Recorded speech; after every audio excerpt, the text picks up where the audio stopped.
오늘 뉴시티 교리문답 5문답을 같이 살피는 시간인데요. 제가 그 말씀을 문답 자체를 제가 좀 읽어드릴게요. 하나님은 또 무엇을 창조하셨습니까? 우리 지난주에 사람의 창조에 대해서 봤는데요. 그 외에 하나님은 또 무엇을 창조하셨습니까? 하나님은 능력 있는 말씀으로 만물을 창조하셨습니다. 그분이 창조하신 세계는 매우 좋았습니다. 모든 것은 그분의 사랑의 통치 아래 번성하였습니다. 네, 이 문답을 중심으로 오늘 창세기 말씀과 그리고 아마 욥기 내용과 함께 오늘 말씀의 은혜를 나누도록 하겠습니다. 저는 오늘 이 5문답을 대하면서 좀 우리에게 익숙한 애플과 윈도우라는 컴퓨터 생태계가 생각이 났습니다. 특별히 애플이라는 회사는 자신들만의 생태계를 구축하는 것으로 굉장히 유명한 회사죠. 예를 들면 컴퓨터, 휴대폰, 아이패드 이런 모든 기계들이 iOS라는 그런 애플만의 그런 운영체계로 그 생태계로 움직이게 되어 있습니다. 예를 들면 컴퓨터에서 복사하기 컨트롤 V를 하고 나서 이제 아이패드에서 컨트롤 C를 하고 나서 컨트롤 V 붙이기를 하면 그냥 그 기계가 붙여지기가 됩니다. 그래서요, 이제 휴대폰을 구입하게 되면 이제 컴퓨터를 구입하게 되고요. 그리고 아이패드를 구입하게 됩니다. 그런데 세상이 이 애플의 생태계로만 돌아가지 않습니다. 많이 바뀌었지만 여전히 대한민국은 윈도우라는 운영체계가 대세입니다. 그래서 한국에서 맥북을 사용하는 것, 애플 제품을 사용하는 게 처음에는 쉽지가 않았습니다. 그래서 사람들은 어떻게 했냐면요, 맥북이라는 그 컴퓨터를 둘로 나누는 프로그램을 개발했어요. 그래서 한 컴퓨터 안에 애플의 운영체계와 그리고 윈도우의 운영체계가 동시에 구동될 수 있게, 그래서 그것을 오갈 수 있게 하는 그런 프로그램도 만들었습니다. 제가 이 말씀 드린 것은 우리 모두는 세상을 볼 때 두 가지의 큰 생각 생태계가 있는 것 같습니다. 생각 생태계, 너무 생소한 용어죠. 좀 더 우리에게 익숙한 용어가 있는데요. 세계관입니다. 세상을 바라보는 관점이죠. 하나님이 세상을 말씀으로 만들었다라는 세계관과 모든 것은 자연으로부터 출발하여서 만물이 만들어졌다라고 생각하는 그런 세계관이 있습니다. 보이는 것이 전부라고 주장하는 그런 세계관이 대세죠. 그래서 이 자연, 보이는 것, 이 모든 게 전부다, 신은 존재하지 않아, 이게 세상의 전반적인 의견인 것 같습니다. 2017년 매우 의미심장한 일이 한국에 있었습니다. 저는 굉장히 이 사건을 좀 주목해 봤거든요. 박성진 중소벤처기업부 장관 후보가 창조과학회에서 활동한 그 이력으로 인하여서 결국 장관 직의 이 청문회에서 이제 낙마하게 됐습니다. 창조신앙을 가진 공직 후보가 과연 과학적인 사고방식으로 공직을 잘 수행할 수 있을 것인가에 대한 한편의 여론 재판, 사회적인 재판이었던 것 같습니다. 그래서 2017년 8월 28일자 뉴시스 기사에서 박성진 장관 후보자의 이런 말이 그 기사의 시작입니다. 하나님을 믿는 기독교 신자지만 창조론을 믿는 게 아닌 성경에 기록된 창조 신앙을 믿는 것입니다. 저는 진화론도 존중합니다. 어떤가요?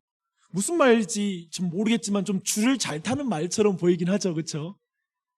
창조론을 믿는 게 아닌 성경에 기록된 창조 신앙을 믿습니다 라는 이 말씀을 듣는 지금 어떤 그리스도인들에게는 이거 좀 타협처럼 보이는데 라는 이렇게 말처럼 들릴 것이고요, 또 교회 밖에 있는 사람들에게는 진화론을 존중합니다, 그리고 저는 창조 신앙을 갖고 있습니다 라는 말이 좀 안 맞는 말처럼 보일 수 있고요, 진화론을 존중하는 정도로는 중소기업 벤처부라는 이런 중요한 공직을 맡기기에는 합당하지 않다라고 이렇게 느낄 수 있을 것 같습니다.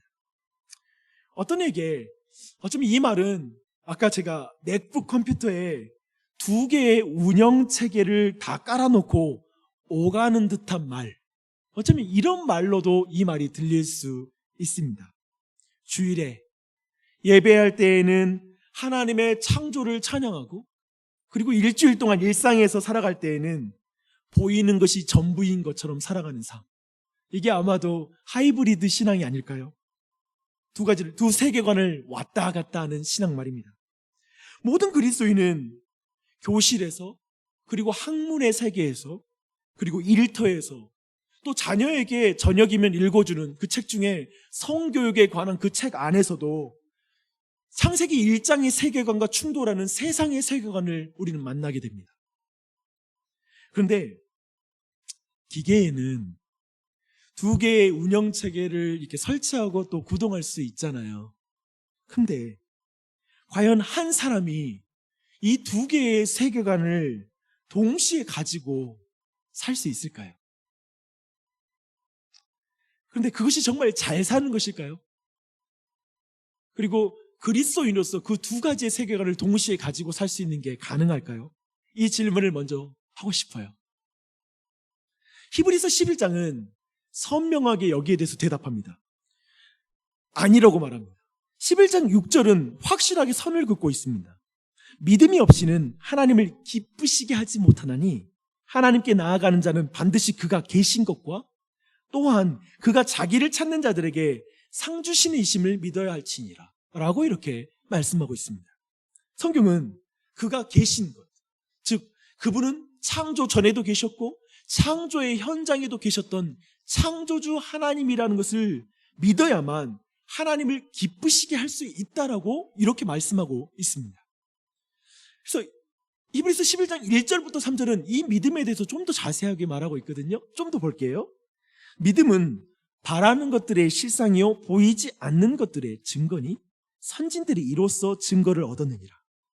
믿음으로 모든 세계가 하나님의 말씀으로 지어진 줄을 우리가 아나니 보이는 것은 나타난 것으로 말미암아 된 것이 아니니라. 보이는 것이 보이는 세상의 기원이 될 수 없다. 보이는 모든 것을 만드신 하나님이 실상이다, 리얼리티다, 진짜이다 라고 이렇게 말씀하고 있습니다. 창조주 하나님을 믿지 않으면 하나님을 기쁘시게 할 수 없다는 말은 이런 말입니다. 성경은 창조 신앙이 없이는 하나님 나라에 들어갈 수 없다는 말입니다. 우리가 가족을 인정하지 않고 가족 관계 안에서 사랑을 누릴 수가 없잖아요. 아버지를 인정하지 않아요. 형제를 인정하지 않아요. 그럼 그 안에 사랑을 누릴 수 없는 것이죠. 그처럼 하나님을 창조주로, 나의 아버지로 인정하지 않으면 우리는 하나님과 그 창조주의 피조물 사이에 있는 그 관계와 사랑을 누릴 수 없다는 것입니다. 그게 바로 창조주를 믿는 믿음이 주는 것이죠. 오늘 사실은 이 주제를 계속 다뤄갈 텐데요. 오늘 본문은 굉장히 좀 짧게 보려고 해요. 원래 창세기 1장 전반을 우리가 봐야 되는데 이 내용들을 오늘 짧게 8절까지만 읽었습니다. 창세기 1장에서 많은 분들이 사실상 가지고 있는 질문들이 있습니다. 아마도 저는 여러분이 지금 이 창세기 1장을 평소에 볼 때 가지고 있는 모든 질문들을 제가 대부분 지나칠 계획입니다. 예를 들면 이런 질문입니다. 세상은 어떻게 시작되었습니까? 어떻게 이런 식으로 창조가 일어날 수 있단 말이죠? 창조하는데 정말 6일밖에 걸리지 않았다고요? 이 엄청난 일이 이루어지는데 진화를 통해서 하나님이 창조한 것은 아닐까요? 창세기 1장을 과학자의 눈으로 보려고 달려들 수 있습니다. 하지만 저는 그렇게 하는 질문들이 창세기 1장의 저자의 의도와는 맞지 않다고 생각하고요. 그리고 그렇게 좋은 질문이 아니라고 생각합니다. 이것에 대해서 한 목사님께서 재미있게 비유를 들어서 이렇게 설명하고 있더라고요. 한번 제가 예를 들어볼게요. 이렇게 예를 듭니다. 예를 들어 누군가가 당신에게 선물을 주고 당신이 그것을 열었다고 상상해 보십시오. 당신은 그 선물을 받아들고 선물을 준 사람에게 처음으로 하는 질문이 뭘까요? 할 수 있는 말이 뭘까요? 선물을 준 사람에게 어, 이 기계를 그들이 어떻게 만들었죠? 공장에서 어떻게 만들어졌죠? 아니면 이거 어떤 도구로 만들었을까요? 뭐 이런 걸 질문할까요? 아니죠. 우리는 그런 질문을 하지 않을 거예요. 도리어 이렇게 말할 거예요. 이거 어디에 쓰면 되는 물건이죠? 만약 그걸 처음 본 물건이라면 말입니다. 어디에 써야 되죠? 사용법을 물어보겠죠? 어떤 목적인 것인지를 알고 거기에 알맞게 사용되는 것, 그리고 그 사람에게 감사를 이렇게 표현하게 될 것입니다. 그래서 창세기 1장에서 6일 동안 지어진 모든 창조물을 우리가 볼 때 왜 하나님이 이 모든 것을 만드셨을까? 하나님이 이 모든 걸 우리에게 선물로 주신 이유가 무엇일까? 이것을 우리가 어떻게 다스리는 게 좋을까? 어떻게 사용하는 것이 좋을까? 이런 질문을 하는 것이 성경이 의도하고 있는 그런 질문입니다. 하지만 오늘 설교는 이것마저도 굉장히 간단하게 진행하고, 창조주를 믿는 신앙이 오늘을 사는 우리, 어쩌면 창조의 모습이 완전히 깨어진 세상 속에서 우리가 그 창조의 그 원형, 그 창조하실 때 그 모습을 우리가 믿는다라는 것이 무엇인지에 대해서 깊이 생각해 보고자 합니다. 한번 내용에 좀 들어가 보시죠. 우리는 창세기 1장을 보면 혼돈, 즉 질서가 세워지지 않는 상태에서 질서를 만드는 창조를 보게 됩니다. 그리고 공허, 즉 채워지지 않은 상태에서 뭔가를 채워가는 사역들을 보게 됩니다. 이게 전반적인 창조에 대한 큰 그림입니다. 특별히 여기서 강조되는 것은 하나님께서 말씀으로 온 세상을 창조하셨다는 것입니다. 우리는 이 말로 창조했다는 말에서 많은 사람들이 오해를 합니다. 능력 있는 하나님이 마블 코믹스에서 타노스가 손가락을 이렇게 튕기면서 전 우주적인 어떤 변화를 만들잖아요. 그것처럼 말로 했다는 표현이 하나님이 손쉽게 쉽게 그렇게 세상을 지었다라는 생각을 하는 것이죠. 너무나 큰 오해입니다. 하나님, 삼위일체 하나님은 무한한 지혜와 능력과 삼위일체 하나님 사이에 있는 그 사랑의 충만함을 가지고 사랑할 대상들을 만드신 것입니다. 그래서 이 지점을 여러분 놓치면 안 되고요. 또한 말씀으로 창조하셨다는 것은 한 가지 중요한 하나님에 대한 하나님의 어떠한 정체성을 우리에게 알려주고 있는데요. 하나님의 왕되심입니다. 왕이 말로 온 세상을 통치하잖아요. 그것처럼 창조를 보십시오. 창조에 보면 빛이 있으라 명령하심에 빛이 있죠. 그리고 물 가운데 궁창이 있어 물과 물을 나누어집니다. 그러면 모든 피조물들이 순종하는 것이죠. 예를 들면 또한 땅에게 풀과 푸른 채소와 그리고 열매 맺는 나무를 내라 라고 이렇게 명령하니까 땅이 그것을 내는 것, 이것 또한도 왕으로서 그 모든 일을 수행하는 걸 보여주는 왕의 창조를 보여주고 있습니다. 이제 하나님의 말씀대로 지어진 그 세상을 향한 하나님의 평가가 이제 남는데요. 그걸 주목해야 되는데요. 하나님이 첫날부터 빛을 창조했을 때부터 야 좋다, 히브리어 원어로는 토브라는 말을 씁니다. 토브가 창조할 때마다 그 탄성과 그 기쁨이 가득합니다. 좋다, 선하다라는 그런 뜻입니다. 그리고 나서 이 만물이 다 짓고 나서 마지막에 이제 1장의 마지막에 보면 하나님이 지으신 모든 것을 보시고 심히 좋았다라고 이렇게 말씀하고 있습니다. 이 모든 그 내용들을 여러분 창조의 전반의 내용을 제가 요약을 했습니다. 근데 문답은 이걸 더 간단하게 요약하고 있어요. 이렇게 요약해요. 하나님은 능력 있는 말씀으로 모든 만물을 창조했습니다. 그분이 창조하신 세계는 매우 좋았습니다. 모든 것은 그분의 사랑의 통치 아래 번성했습니다. 라고 이렇게 말씀하고 있습니다. 다시 한번 오늘 창세기 1장을 제가 한 줄로 요약할 수 있을 것 같아요. 이렇게까지 요약할 수 있을 것 같아요. 왕이신 하나님이 말씀대로 지은 세상, 말씀대로 통치되는 세상은 선하고 좋았다, 좋다, 이렇게 말하는 것이죠.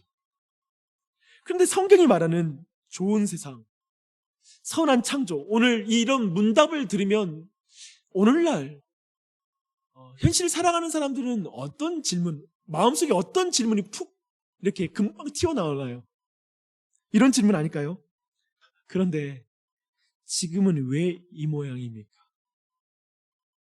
도대체 하나님이 계시다면, 또한 하나님이 온 세상을 그렇게 선하게 지었다면 왜 그 온 세상을 지키지 않은 것입니까?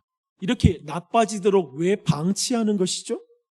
왜 하나님이 만드신 세상에서 도리어 믿는 사람들이, 하나님을 믿는 사람들이 더 믿는 것이 더 어렵게 세상을 짓습니까? 이렇게 질문할 수 있습니다. 우리가 하나님이 온 세상을 선하게 창조하셨다는 그 사실을 우리 모두가 받아들인다면 사실 수많은 질문들이 우리 마음에 떠오릅니다.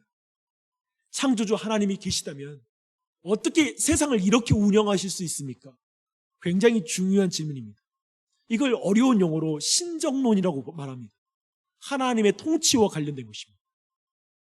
이 세상에서 일어나는 모든 불의와 억압, 살인과 그리고 착취, 이 모든 걸 보면 우리가 그 당사자가 되면 하나님은 어디 계시냐? 하나님 도대체 뭘 하고 있느냐라는 그 질문, 정말 그 악을 쓰는 그 말이 안 나올 수가 없습니다. 오늘 주목하고 싶은 것은 이 부분입니다. 창조신앙에 대한 내용을 다룰 때 어쩌면 우리 모두가 진화론에 대한 관심을 먼저 가질 수 있어요.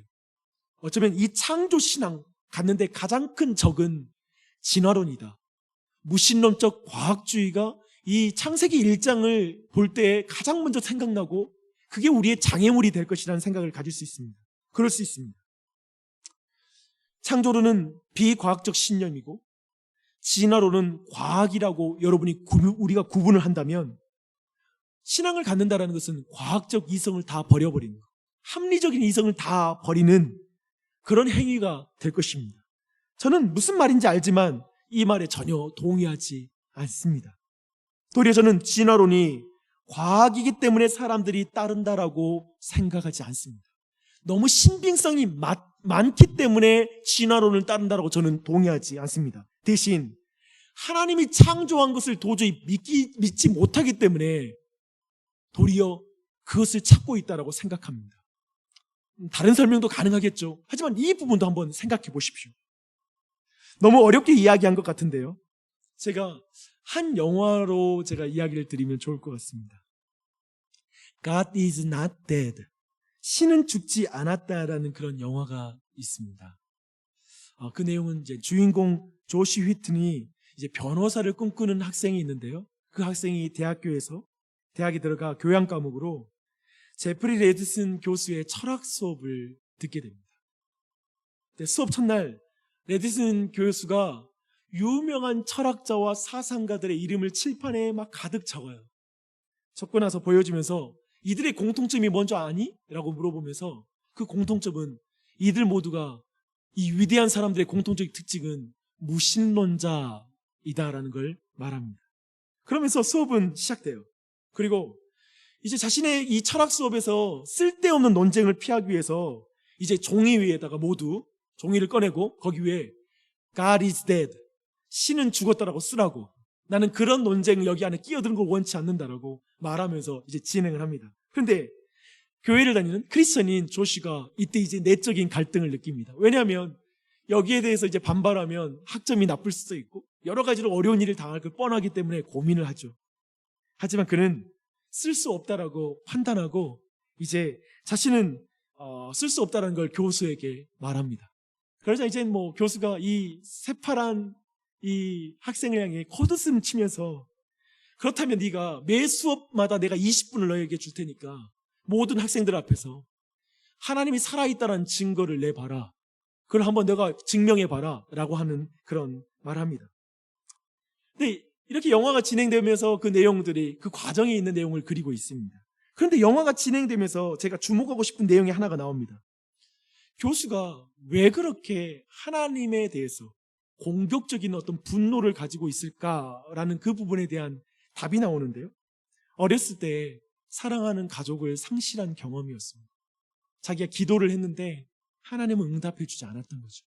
그것이 깊은 그 내면의 상처가 된 것입니다. 저는 이 영화를 다 보고 나서 제가 이 영화에 대한 이야기하면 우리 교우들이 많이 보더라고요. 참고로 넷플릭스에 지금 있는지는 모르겠는데 있었던 것으로 기억합니다. 그런데 개인적으로 이 영화에 아쉬운 부분이 있습니다. 하지만 여기서 제가 한 가지만 주목하고 싶어서 이 영화의 내용을 말씀드린 것입니다. 하나님의 창조를 믿지 못하는 것은 단지 진화론이 과학적이라서 창조론을 믿지 못하는 것이 아니라는 것입니다. 도리어 어쩌면 신이 이 세상을 창조했다면 그 안에서 이렇게 수없이 벌어지는 비극은 뭐냐? 난 도저히 이해를 못하겠다. 그런 의미에서 나는 신이 세상을 창조했다는 걸 믿을 수 없어라는 이 반감이 한편으로 과학을 그리고 진화론을 믿을 수 있는 근거가 될 수 있다는 것입니다.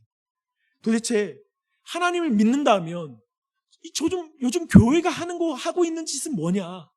정말 하나님은 없고 이 교회를 보면 하나님이 없다라는 게 증명이 되고 도리어 나는 이 세상은 진화되어서 이렇게 됐다는 걸 믿고 싶다. 어쩌면 이렇게 말할 수 있다는 것입니다.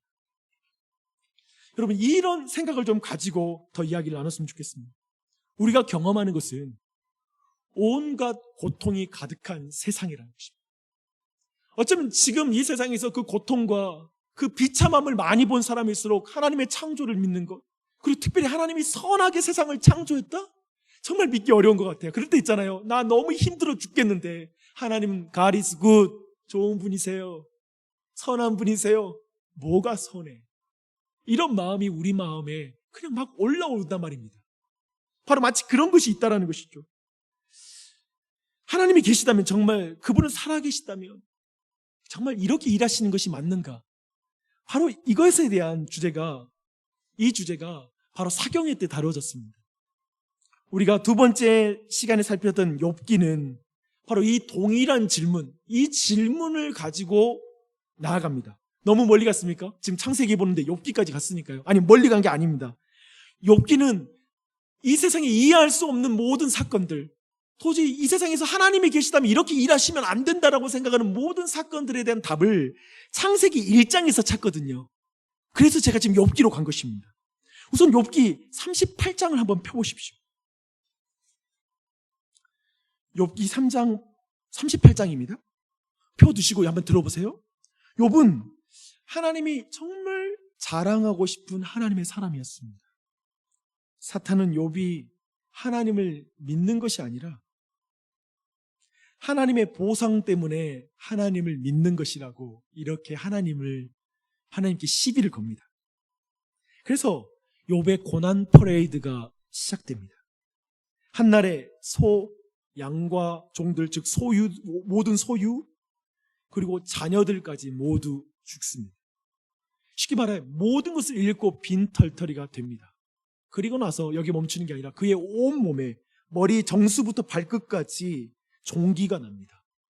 이것을 보고 그의 아내는 하나님을 저주하고 죽으라라고 말하고 떠나죠. 완전히 외로운 홀로 서는 고독 가운데 처하게 됩니다. 그때 친구들이 와서 욥에게 논쟁을 겁니다. 시비를 걸어요. 그들의 말은 한마디로 내가 이 꼴인 것을 보니까 지금 너가 과거에 어떤 사람인 거 소용없고 네가 지금 이 꼴이 된 것을 보니까 넌 죄 때문에 그렇게 된 거야. 인과응보로 너가 분명히 죄를 지었으니까 하나님이 벌을 내린 거야 라고 말합니다. 하나님은 인과응보의 원리로 이 세상을 통치한다라고 친구들은 하나님에 대해서 생각하고 있죠. 악한 자는 천벌받는다라는 말, 이거 맞는 말이죠 한편. 하지만 욥에게는 해당하는 말이 아니었습니다. 욥에게는 설명이 안 됩니다. 그래서 욥은 정말 불평하고 원망하고 악을 바락바락 씁니다. 여러분 욥기 1장부터 그 앞쪽만 읽으면 절대 이게 안 나와요. 하지만 뒤에 보시면 욥은 바락바락합니다. 악을 쓰고. 한마디로 이거예요. 하나님을 내가 직접 만나야 되겠습니다. 야, 너희들 말 답이 안 돼. 난 하나님한테 직접 들어야 되겠어. 직접! 내가 그 이유를 다 들어야 되겠어. 내가 왜 이렇게 됐는지. 욥기는 우리가 시험을 당해도 꾹꾹 감정을 누르며 원망하지 말고 불평하지 말고 입 꼭 닫혀라 라는 책이 아닙니다. 그런 교훈을 우리에게 직접적으로 주지 않습니다. 욥기에서 우리가 배울 수 있는 가장 중요한 것은 사실 하나님을 붙잡는 것입니다. 물론 좀 이거 지금 들어갈 필요가 없는 너무 중요한 내용이라서 제가 여러분에게 꼭 알려주고 싶어요. 원망하고 불평해도 하나님 끝까지 붙잡는 게 사실 욥이 잘난 건 이거 하나예요. 욥이 잘난 거, 욥에게 부어진 은혜라는 것은 이거 하나예요. 하나님에게 답을 얻는 거예요. 하나님 복 안 주면 안 된다고 했던 야곱의 정서를 가지고 있는 것이죠. 이게 욥의 축복이에요. 근데 욥의 말을 한번 들어보십시오. 예를 들면 그의 말은 이런 것이죠. 이 세상에 하나님이 세상을 선하게 창조한 것이라고요? 하나님, 저는 제 생일을 저주합니다. 나 같은 것을 아예 태어나게 하지 않으셨다면 좋았을 것을. 하나님, 제게 왜 이런 고난을 당하게 하십니까? 여러분, 부모에게 가장 큰 저주는 뭐죠? 자식이 할 수 있는 저주. 그건 뭐냐면, 나를 왜 태어나게 해서 이 꼴 당하게 해? 이렇게 돼. 지금 그 말 하는 겁니다. 욥은 정말 막장까지 간 사람이에요. 정말 그랬습니다. 하나님을 믿지 않는 사람들은 어쩌면 하나님 이렇게 세상을 다스리는 거 보니까 나는 믿지 못할 이유로 삼겠지만, 욥은 그거 가지고 하나님께 정말 묻고 싶었고 따지고 싶었던 그런 신앙인이었습니다. 그래서 이 시간 하나님께 질문이 가득한 사람들은 38장을 보십시오. 여호와께서 폭풍 가운데 욥에게 말씀하십니다. 여러분 38장과 39장 이 내용 볼 때는 여러분이 드론을 타고 드론 위에서 국립공원과 그리고 남극, 히말라야 막 이런 데를 보고 있다라는 그 느낌으로 이 내용을 보시면 좋습니다. 4절 보십시오. 내가 땅에 기초를 놓을 때 내가 어디 있었느냐? 내가 깨달아 알았거든 말할지니라. 6절 그것의 주추는 무엇 위에 세웠으며 그 모퉁이 돌을 누가 놓았느냐? 그리고 나서 하나님의 질문 퍼레이드가 38장, 39장에서 계속 욥에게 쏟아집니다. 욥도 질문 많이 하고 싶었는데 하나님도 질문을 많이 하세요. 내가 땅에 기초를 놓을 때 내가 어디 있었느냐? 이 말이 뭔가요? 이 말씀 한마디로 난 창조주고 넌 피조물이야 라는 말씀이죠. 이렇게 그랜드 캐년을 쭉 돌면서 욥에게 질문을 바가지로 하십니다. 그리고 와서 39장으로 가서 이제 사파리로 들어가십니다. 그래서 거기서 여러 동물들을 쭉 돌아보면서 이제 동물의 습성과 그 내용에 대해서 욥에게 묻습니다. 네가 이 모든 걸 아니? 라는 것이죠. 한마디로 창세기 1장 투어를 하는 것입니다. 지금 욥은 창세기 1장 투어를 하고 나서 하나님이 이제 질문합니다. 42장 1절로 6절인데요. 이제 하나님의 질문을 하고 나서 41장에도 내용이 있고요. 근데 이 하나님의 이 모든 투어에 대해서 이제 욥이 하는 반응이 42장 1절부터 6절에 나와요. 이건 너무 중요해요. 그래서 이 시간 이걸 우리 다 함께 이 내용을 읽어보도록 하겠습니다. 여러분 소리 맞춰서 한번 힘껏 읽어주십시오. 시작.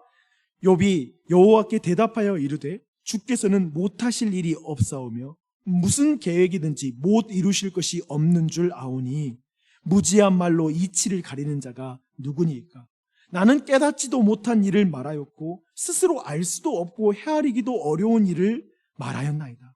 내가 말하겠사오니 주는 들으시고 내가 주께 묻겠사오니 주여 내게 알게 하옵소서. 내가 주께 대하여 귀로 듣기만 하였사오니 이제는 눈으로 주를 배웁나이다. 그러므로 내가 스스로 거두어드리고 티끌과 제 가운데에서 회개하나이다. 여러분 이제 욥기 읽을 때 이 부분에서 주목할 것은 하나님이 욥에게 욥이 한 모든 질문에 대해서 아무런 대답을 해준 게 없어요. 도리어 반문을 했을 뿐이죠. 그렇죠? 정말 질문 바가지로 여러 가지를 질문을 대신한 것이죠. 그렇죠? 그런데 욥이 회개를 해요. 욥이 회개해요. 더 할 말이 없고 창세기 1장 투어를 통해서 본 곳으로 자신이 답을 얻었다라고 생각하는 것입니다. 이것이 지금 이 말씀을 듣는 우리 편에서 이해가 안 되는 부분이에요. 우리가 욥이라면 답답하잖아요. 왜 내 사랑하는 아이들을 데려가셨어요? 내 아이들을 왜 그렇게 데려가셨어요? 이거 말할 수 있잖아요. 대강대강 살고 하나님께 죄 짓고 살았으면 벌 받은 줄 알겠지만 하나님 앞에 너무 잘 살려고 몸부림쳤기 때문에 그에게 당한 불행이 더 이해가 안 될 수 있잖아요. 질문할 수 있죠. 왜요? 내가 뭘 잘못했나요? 한번 묻고 싶어요. 내가 뭘 잘못했나요? 그 정도로 잘못한 게 뭔가요? 아마도 우리 모두는 기어코 우리가 원하는 질문에 대한 답을 들어야 속이 후련한 사람 아닙니까, 우리가? 그래서 꼭 하나님 만나면 내가 이건 물어보고 싶어. 어쩌면 이런 게 우리의 삶의 한두 가지점은 있을 수 있습니다. 지금 욥이 잃은 것은 가족이에요. 그런데 중요한 건 창세기 1장 투어로 답이 됐다라는 거예요. 이 부분을 우리가 이해할 필요가 있어요. 어떻게 이게 답이 되냐 이거예요. 창조 신앙이 어떻게 우리 인생에서 경험하는 이해할 수 없는 사건에 대한 답이 되는가에 대한 지금 질문을 하는 것입니다. 이제 좀 이걸 긍정적으로 한번 정말 적극적으로 좀 보시게요. 욥에게 답이 된 창세기 1장의 교훈은 뭘까요? 욥의 말에 힌트가 있습니다. 주께 대하여 귀로만 듣기만 하였사오니 이제는 눈으로 주를 배웁나이다. 욥은 예전에도 하나님을 알아서 하나님을 진짜 경외하는 사람이었어요. 근데 지금 다른 차원에서 하나님을 알았다고 말합니다.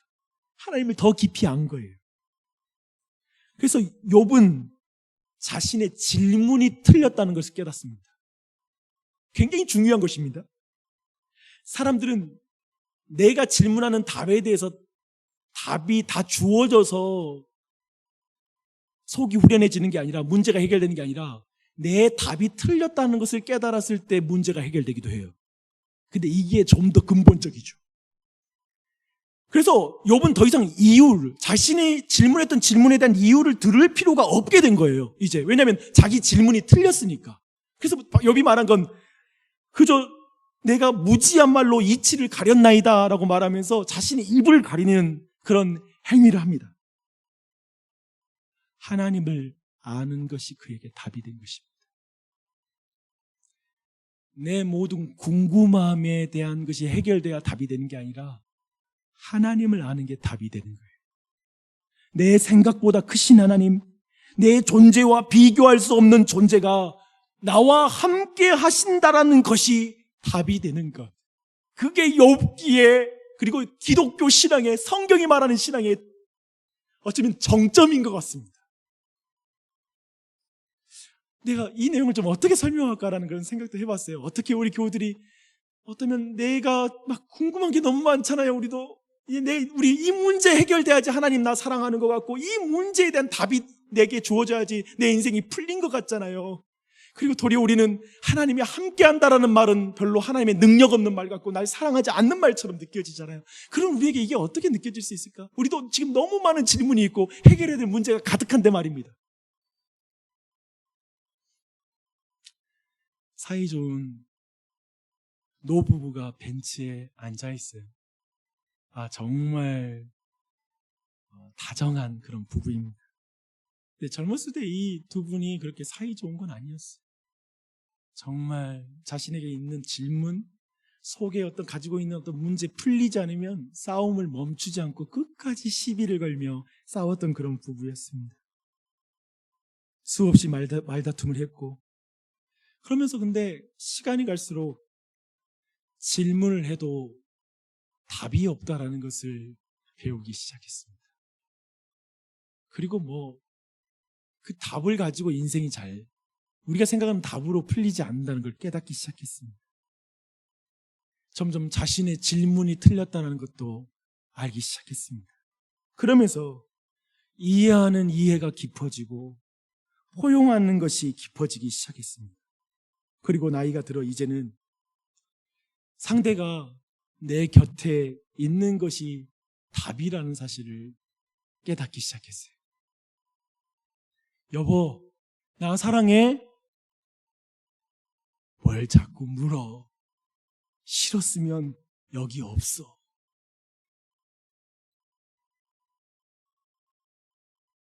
이제 서로 고백하는 것은, 당신이 지금 내 죽음을 앞둔 이때 당신이 내 곁에 있는 것만으로도 고맙구만.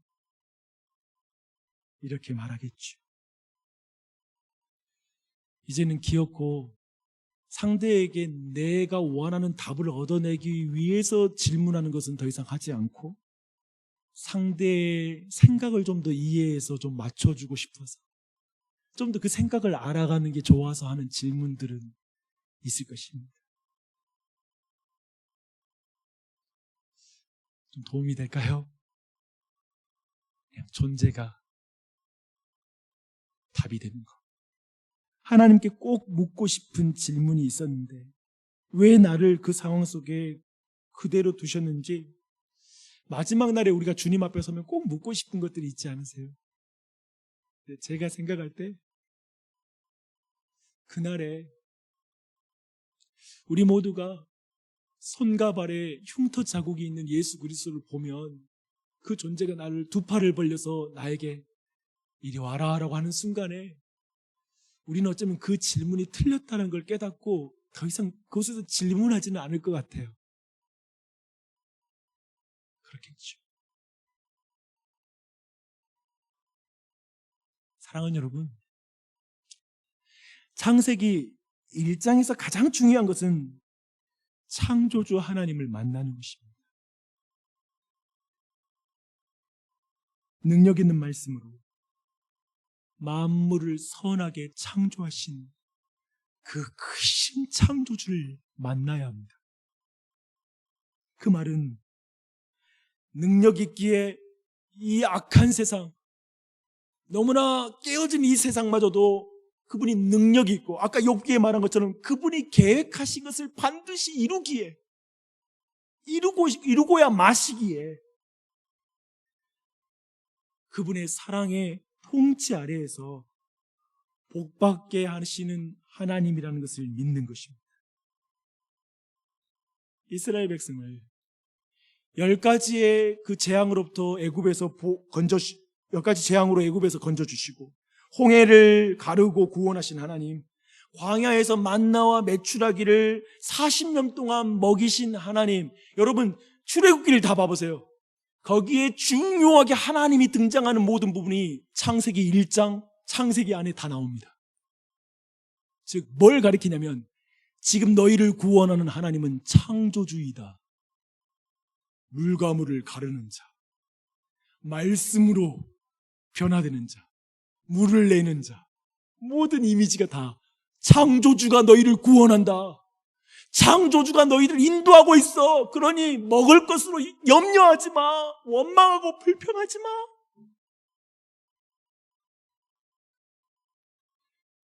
저 가나안 땅을 두려워하지 마. 창조주가 너와 함께 하잖아. 내가 함께 하잖아. 이 말을 하는 거예요. 그러니 여러분, 창조주 하나님에 대한 믿음이 열리게 해달라고 기도하십시오.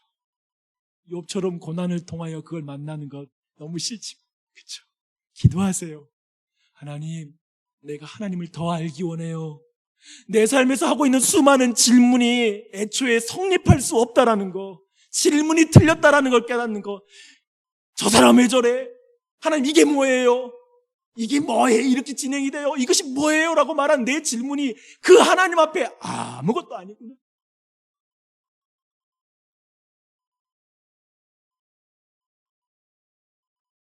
제가 지금까지 성경을 통해 배운 것은 기독교가 모든 종교와 철학과 비교해서 독특한 것은 한 가지밖에 없습니다. 삼위일체 하나님이 독특합니다. 우리는 독특하지 않아요. 여러분과 지금 밖에 있는 사람하고 타종교인하고 뭐 다릅니까? 아니에요. 우리의 유일한 독특함은 삼위일체 하나님이에요. 그 하나님을 그러니 주목하십시오.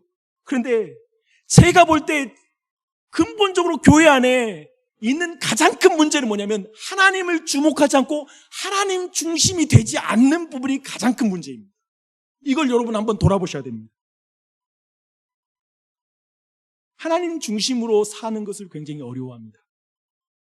콜롬비아 대학의 앤드류 델방코 교수는 이런 말을 합니다. 현 시대의 가장 두드러진 문화적 특징은 초월성에 대한 채워지지 않는 열망이다. 우리가 지금 사는 문화, 우리가 사는 세상은 온통 개인의 삶과 개인의 만족에 집중하기 쉬운데 바라보는 대상이, 그리고 온통 우리가 집중하는 대상이 내 자신 내면과 우리 가정 아니면 우리 안에 그 작은 좁은 그 자아라는 것에 초점이 맞춰지고 그 자아 실현이라는 것에 온통 좁혀지면 도리어 인생의 의미가 축소될 수 있음을 말하고 있습니다. 인생의 의미가 축소돼요. 참된 인생의 의미는 나라는 자아를 넘어서서 더 큰 존재를 보는 것에서 시작됩니다. 이 말을 하는 것은 현대의 기독교와 그리고 교회 그리고 종교의 가장 큰 지금 우리 안에 문제는 뭐냐면 근본적으로 하나님을 너무 축소시키는 거예요. 그리고 내가 너무나 거대해지는 거예요. 나를 너무 주목하는 거예요. 하나님을 주목하는 것보다. 교회도 마찬가지예요. 사람을 너무 주목해요. 하나님을 주목하는 것보다. 그러면 모든 것이 문제가 되겠죠. 여러분, 창조주 하나님을 봐야 합니다. 창조주 하나님을 보십시오. 우리가 산봉우리 위에 올라서 그럴 때 있잖아요. 정말 회사의 문제, 직장 문제, 너무나 많은 가족 문제 때문에 막 얽히고 설키고 힘들어하다가 우리가 휴가를 맞아서 높은 산에 올라 멀리까지 바라볼 때 뭘 느끼세요? 내 근심이, 산 아래에서의 내 근심이 참 별거 아닌 걸로 내가 그렇게 왜 화를 냈을까? 내가 별거 아닌 걸로 왜 그랬지? 라는 그런 생각이 들지 않으십니까? 여러분, 이거예요. 창조주 하나님을 통해서 모든 피조세계와 모든 것을 볼 때 우리는 더 큰 의미와 더 큰 행복과 인생의 어떠한 그 진정한 의미를 발견할 수 있다는 거예요. 창조주를 믿을 때 그분이 답 없는 세상을 살아가게 만드는 우리의 진정한 답이 되시는 것이죠. 사랑하는 교우 여러분,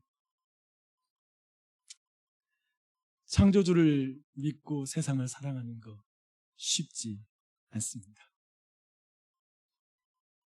그렇다고 하이브리드 신앙이 되시면 안 됩니다.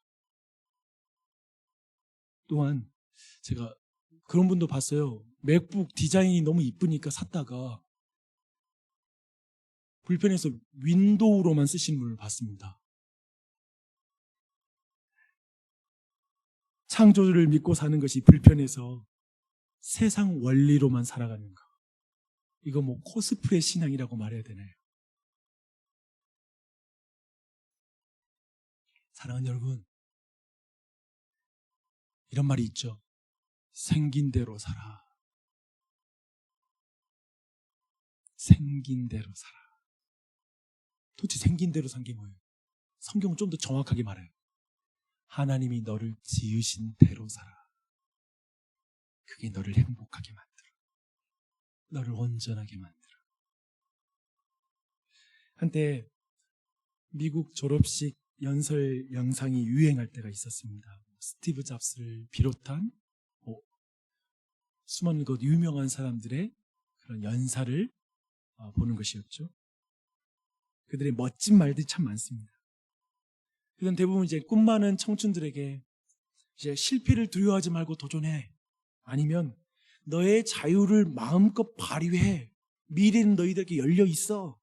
라는 이런 식의 말을 합니다. 데이빗 브룩스라는 저자는 이런 말들, 이런 연사들의 말들을 이렇게 분석합니다.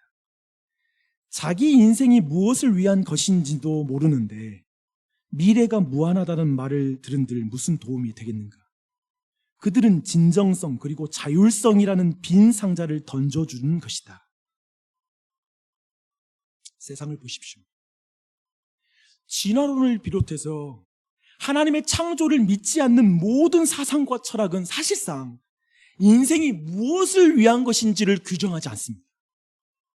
모두 네가 규정하고 살라고 말하는 것뿐이죠. 그래서 아까 말하는 대로 모두 자기 자아 실현이라고 하는 자기에게 축소되어서 모든 인생을 바라보고 그것이 옳고 그름의 기준이 되어 살아가는 게 지금 우리가 살고 있는 시대의 모든 사상입니다. 그리고 삶의 패턴이고 그것이 모두의 대세이죠.